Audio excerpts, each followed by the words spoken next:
শ্যাম্পুর সাথে মাত্র 2টি উপাদান মিশিয়ে চুলে লাগালেই চুল ঝড়ের গতিতে ঘন ও লম্বা হয়ে যাচ্ছে। যাদের মাথায় খুশকি পাউডারের মতো উঠতেই থাকে, চুল পাতলা, চুল লম্বা হতে চায় না, চুলের আগা ফেটে গেছে, এই সকল সমস্যা থেকে মুক্তি পাবেন শ্যাম্পুর সাথে এই 2টি উপাদান মিশিয়ে চুলে লাগালে। আর এটি তৈরি করতে আমাদের লাগবে চিনি এখানে নিয়ে নিচ্ছি 1 চামচ পরিমাণ। চিনি চুলে ব্যবহার করলে মাথার স্ক্যাল্প পরিষ্কার রাখে, চুল পড়া বন্ধ করে, চুল সিল্কি করে। এরপর লাগবে খাঁটি নারিকেলের তেল, এখানে নিয়ে নিচ্ছি 1 চামচ পরিমাণ খাঁটি নারিকেলের তেল।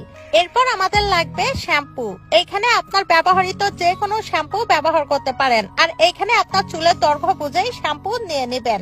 এরপর আমাদের নিতে হবে লেবু, এখানে অর্ধেক লেবু খুব ভালোভাবে কচলিয়ে রস বাইর করে নেবেন। লেবু চুলে ব্যবহার করলে মাথার স্ক্যাল্প পরিষ্কার রাখে, খুশকি দূর করে ও চুল সিল্কি করে। এরপর প্রত্যেকটি উপাদান খুব ভালোভাবে মিশিয়ে নিতে হবে। এটি মেশানোর পর এই শ্যাম্পু সমস্ত চুলে মাথার স্ক্যাল্পে 5 মিনিট খুব ভালোভাবে মাসাজ করবেন।